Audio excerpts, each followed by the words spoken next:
नमस्कार, मैं पंकज प्रसून।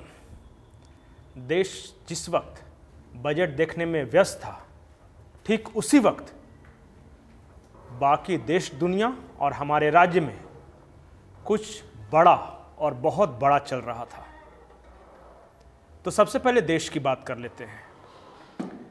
हिंडनबर्ग की रिपोर्ट ने अडानी को टॉप 10 अमीरों की सूची से बाहर कर दिया, लेकिन असली मुसीबत उनकी शुरू होती है अब। स्विट्जरलैंड की इन्वेस्टमेंट फर्म क्रेडिट एजेंसी है जिसका नाम है क्रेडिट स्विस। क्रेडिट स्विस ने अडानी के बॉन्ड या अडानी ग्रुप के बॉन्ड को एक्सेप्ट करना बंद कर दिया है और क्रेडिट स्विस ने कहा है कि अडानी ग्रुप के बॉन्ड्स के इंटरनेशनल मार्केट या बैंकिंग सिस्टम में, जो इंटरनेशनल बैंकिंग सिस्टम है, उसमें कोई वैल्यू नहीं है। ये क्रेडिट एजेंसी है क्रेडिट स्विस और जिसकी दुनिया भर में साख है। हिंडनबर्ग के झटकों से तिलमिलाए अडानी ग्रुप के लिए ये किसी बड़े प्रहार की तरह है। और इसके बाद यूं तो बजट के दिन पूरा शेयर मार्केट ऊंचाई पर बंद हुआ, लेकिन अडानी ग्रुप के तमाम शेयर 30% तक गिरे और बाजार में वो धराशायी हो गए। दूसरी बड़ी खबर है छत्तीसगढ़ के पूर्व मुख्यमंत्री रमन सिंह के बारे में। रमन सिंह ने कहा है कि जो चुनाव नहीं लड़ता इसका मतलब ये नहीं है कि वो राजनीति में नहीं है। वो राजनीति में तब भी रहता है जब वो संगठन का काम करता है। इस बात को लेकर छत्तीसगढ़ में अंदाज़ा लगाया जा रहा है कि लगता है कि रमन सिंह अब संगठन में जाएंगे।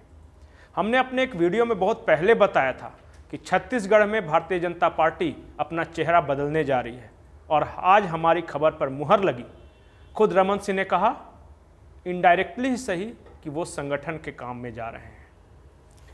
तीसरी बड़ी खबर, नवाजुद्दीन सिद्दीकी, ये फिल्म कलाकार हैं। इनकी पत्नी ने अपने पति पर यानी नवाजुद्दीन सिद्दीकी पर यौन उत्पीड़न का आरोप लगाते हुए एफआईआर दर्ज कराई है। इनकी पत्नी ने कहा है कि पति और ससुराल वाले उन्हें पीड़ित करते हैं और पति पर यौन शोषण का आरोप लगाया है। आपको बता दें कि नवाजुद्दीन सिद्दीकी ने आलिया उर्फ अंजना किशोर पांडे से शादी की है। राष्ट्रीय खबर में चौथी बड़ी खबर है कि आप में से कई लोगों ने राणा अयूब का नाम सुना होगा। आज राणा अयूब के मामले में सुप्रीम कोर्ट में सुनवाई थी और ईडी ने राणा अयूब के बारे में सुप्रीम कोर्ट को जो कुछ बताया उसे जानना चाहिए। ईडी ने कहा कि राणा अयूब ने क्राउड फंडिंग के जरिए पैसे पूरे देश से बटोरे और स्लम ड्वेलर्स और कोविड-19 विक्टिम्स के नाम पर ये पैसे वसूले गए, लेकिन उन पैसों को अपने ऐशो आराम पर इन्होंने खर्च किया। ये ईडी का सुप्रीम कोर्ट में बयान है। और इसके साथ ही सुप्रीम कोर्ट में वो तमाम कागजात और सबूत पेश किए गए कि राणा अयूब ने कैसे क्राउड फंडिंग के जरिए जो पैसे निकाले थे, लोगों से जो लिए थे, उसे अपनी अय्याशी में खर्च किया। तो कुल मिलाकर पत्रकार राणा अयूब की मुश्किलें बढ़ सकती हैं। अब आते हैं अपने राज्य झारखंड की ओर। झारखंड में दो बड़ी खबरें हैं। पहली खबर यह है कि झारखंड में एक बार फिर दवा घोटाला हुआ है और बाकायदा सरयू राय ने प्रेस कॉन्फ्रेंस कर इसकी जानकारी दी। पूरा मामला हम आपको समझाते हैं और तब आप फैसला कीजिए कि यह वाकई घोटाला है या सिर्फ आरोप है। बात दरअसल इतनी है कि 2020 में झारखंड सरकार ने 150 से 200 जेनरिक दवा खरीदने के लिए टेंडर निकाला। जिन न्यूनतम दर पे कंपनियों को L1 पर आपूर्ति पास दी गई, मतलब जिन कंपनियों ने सबसे कम बोली लगाई उन्हें पास दी गई कि आपसे दवा खरीदेंगे, लेकिन दवा उनसे खरीदी नहीं गई। 3 महीने बाद दवा 5 अन्य कंपनियों से खरीदी गई और 3 से 5 गुना अधिक दाम पर खरीदी गई। सरयू राय का आरोप है कि इसमें 150 करोड़ का घोटाला हुआ है और उन्होंने झारखंड सरकार से इसके जांच की मांग की है। दूसरी बड़ी खबर नियोजन नीति को लेकर है और जयराम महतो, जो कि छात्र आंदोलनकारी है, उनके बारे में है। झारखंड कर्मचारी चयन आयोग JSSC ने जो 12 अलग अलग विभागों की जो वैकेंसी निकाली थी, सब के सब प्रतियोगिता परीक्षाएं आज रद्द कर दी गई। और आज ही के दिन हजारीबाग में जयराम महतो, जो कि छात्र आंदोलनकारी हैं, भाषा आंदोलनकारी उन्हें कहें, उनकी एक बड़ी रैली हुई और उन्होंने जो कुछ कहा अपनी रैली में आप सुनिए। उन्होंने कहा कि अगर नियोजन नीति नहीं बनी और रोजगार नहीं मिला तो झुमरा पहाड़ पर हम लोग सरकार बनाएंगे।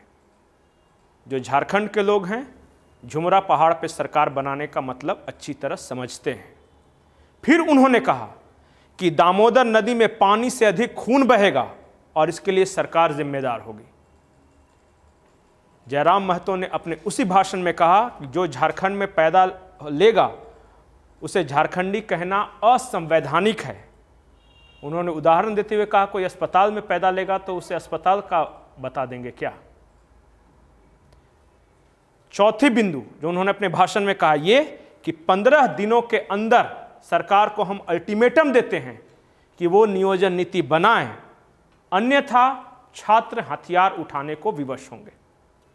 इनके सारे बयान, झुमरा पहाड़ी पर सरकार बनाएंगे, दामोदर नदी में पानी से अधिक खून बहेगा, 15 दिनों का अल्टीमेटम सरकार को, और नहीं तो छात्र हथियार उठाने को विवश होंगे।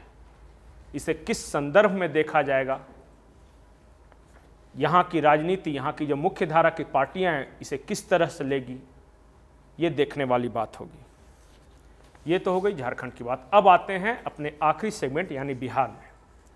बिहार में आरजेडी के कृषि मंत्री थे सुधाकर सिंह और उनको हटा दिया गया था। नीतीश कुमार के खिलाफ बयानबाजी के कारण उन्हें 15 दिनों के अंदर कारण बताओ नोटिस का जवाब देने को कहा गया था। और आज सुधाकर सिंह ने अपनी चिट्ठी में नीतीश कुमार के बारे में और खुद तेजस्वी यादव के बारे में जो बातें कही आपको सुननी चाहिए। सुधाकर सिंह ने कहा कि मुझे भेजा गया नोटिस तेजस्वी यादव के A to Z पॉलिसी के खिलाफ है। उन्होंने अपने कहा कि मैंने जो भी नीतीश कुमार के बारे में बयान दिया है वो पार्टी नीति से अलग हटकर मैंने कुछ नहीं कहा। सुधाकर सिंह ने कहा कि राष्ट्रीय जनता दल हमेशा से नीतीश कुमार के मंडी कानून का विरोध करती थी, मैंने विरोध किया, मुझे एग्रीकल्चर मिनिस्टर के पद से हटा दिया गया, उस बात का अफसोस नहीं। लेकिन यही नीतीश कुमार की पार्टी बार बार कहती है कि 2005 से पहले इस राज्य में विकास का कोई काम नहीं हुआ, जंगल राज था। उस बात को सुनकर मुझे तकलीफ होती है क्योंकि उस वक्त लालू राबड़ी की सरकार थी। सुधाकर सिंह ने चैलेंज किया कि अब बताएं कि मैं कहां पे गलत हूं। उन्होंने कहा कि मैं मंडी कानून के खिलाफ, जो कि नीतीश कुमार का मंडी कानून है, उसके खिलाफ बोलता रहूंगा और पार्टी मुझे बताए कि मैं पार्टी नीतियों के खिलाफ कैसे हूं। अब आरजेडी की तरफ से इस पर क्या बयान आता है, ये देखने वाली बात होगी। नमस्कार।